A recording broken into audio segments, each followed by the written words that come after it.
Dear guests, dear speakers and colleagues, it's an honor for me to deliver a short speech for this initiative, which deals with the urgency to safeguard the principle itself of social protection in a changing world. Although I'm not able to be with you today, I would like to express my appreciation to Ipse for their commitment in warning policymakers about the potential pitfalls of choices that could negatively impact on the future of the EU, especially looking at the European electoral campaign ahead of us. Even in the context of globalization and changing job markets, the pact that animates social cohesion hasn't changed yet. The responsibility to make the difference in one's own community through work, in exchange to the guarantee to make decisions autonomously and live independently.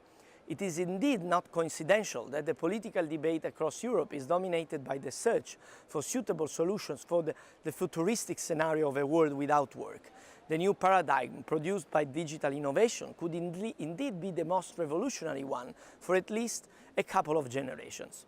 Yet innovation cannot be detrimental to human dignity. Whereas human work will be less and less necessary, the big questions of providing people both with the sense of belonging to a community and a purpose alternative to just consuming, but also with adequate means for a decent life, remains open.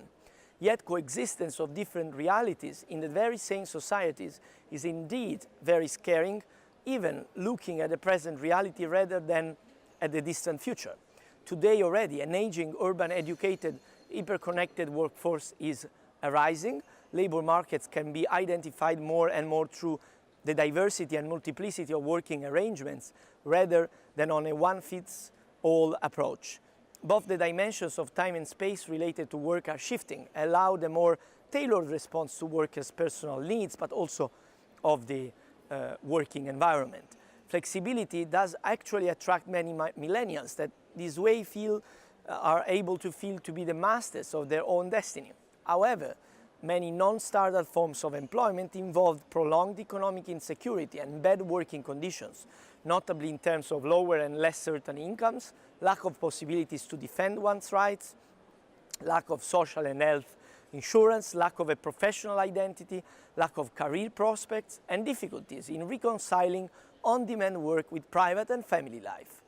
Low-qualified people and white collars not only have diminished employment opportunities due to automation and also to mid-level work environments, but are also more vulnerable to long-term unemployment and experience greater difficulties in gaining access to services and participating fully in society. The tragedy of NEETs, of inactive young people, in my opinion, has not yet deployed its full consequences. If we add to the mix the issue of cultural diversity that often is, unfortunately, not accompanied by adequate inclusion policies, it is easy to understand that people fear an evolving world that they do not fully understand, and they perceive themselves as more and more marginalized in this context. We assist to emerging disillusion, mistrust toward politics and institutions, when even not an abandonment of democratic values and the rule of law. Populistic and xenophobic movements across Europe are, in my opinion, with their proposals, not a solution. They are symptoms and part of the problem. The group of the Socialists and Democrats is committed to win the battle for a fairer, just Europe, making digitization and globalization serve the interest of all people and the environment, for the future, but also for the present. It is through the so-called social pillar that we are addressing the challenge of economic inclusion, believing that economic growth, good working conditions, adequate social protection, and quality education are central in protecting our population.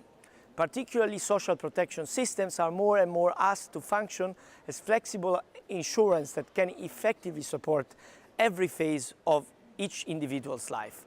For example, by supporting income and access to services, health, housing during forced inactivity, retraining, parental or care leave, with special attention to portability as it is needed by a more mobile workforce in the European context. On the other side, social inclusion and intercultural dialogue serve the very same purpose of reinforcing cohesive and democratic communities.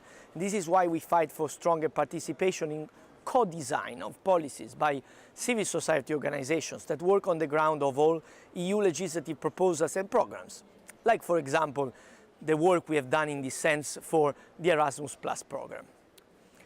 These political priorities are currently reflected in our discussions about the next multi-annual financial framework.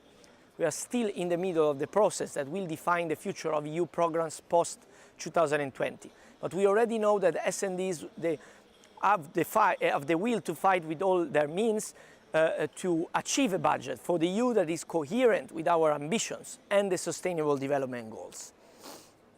Indeed, your contribution and reflections on adapting social protection systems for today and tomorrow, also by making digitization serve people and the environment in the current political framework, is absolutely vital and precious to us, especially with the current discussions going on in the Parliament.